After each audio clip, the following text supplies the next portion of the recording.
भैया सा से बाबा ये भागा दिए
बाबूजी।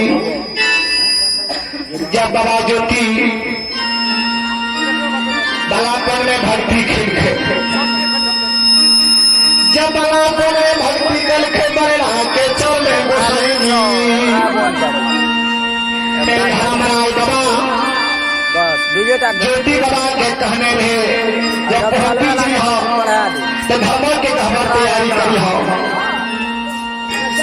जे दिन को धर्म के खबर तैयार भाग देता हो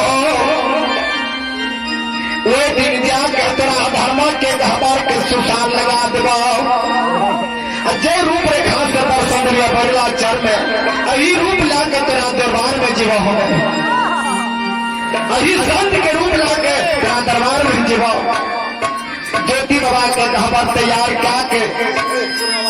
गंगा जी से मंगा लेके वो घड़ी में दे दे चरण के लकड़ी पटना के के दूर लड़कर धर्मों का मंदिर बन लेके ज्योति बाबा संकल्प याद के धर्मराज के धर्मराज बाबा पर सुरता लगा दिल के कहिया गुस्से बाबा ये कि धर्म के गहवर के सुशान लगा देते देवता बाबा जैन के लिए की भक्तनाथ के गहवर तैयारी भेल छे पहुंची है धर्मराज बाबा हनुमान जी के करके हनुमान जी चलो भक्त सुरता लगे नहीं है कि कहिया गुरु बाबा आते हमारे के सुशान लगे थे धर्मराज बाबा हनुमान जी के करके जल्दी सीना रथ विमान तैयारी करो रथ विमान पर तैयारी चुटकी लागल लगाम लगा दियो, रुपा पे टार से कैस के घोड़ा के तैयार कर दियो। जय हो जय हो। यहाँ घोड़ा लाके जनक छे भक्ति ज्योति के द्वार जाय छे धर्मराज बाबा। धर्मराज बाबा जी के द्वार के जतरा बंधाल के आठो आग में देहुल लगा लिखे सिर में चंदन धिरक ध्यान करके तेरा ताक के चलो पन्हा पर लेके हाथ का मंडल धर्मराज बाबा लीला रंगल घोड़ा पर बैठे छे। ज्योति बाबा के द्वार चल जाए छे धर्मराज बाबा। हे बाबा हे अयोध्या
के सीमान पर जीन गए गुस्से बाबा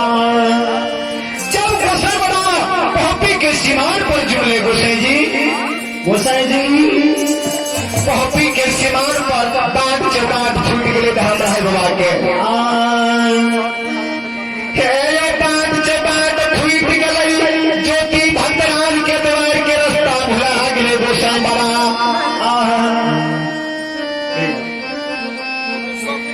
बाट चौबाट फूट गए ज्योति द्वार के रास्ता भुला गए गुस्से बाबा। तो हनुमान जी के कहते हुए हनुमान जी याद के पॉपीपुर के सीमान रथ विमान का रखा तो धर्मराज करके जल्दी से रथ विमान का रखा ये दुलारा हो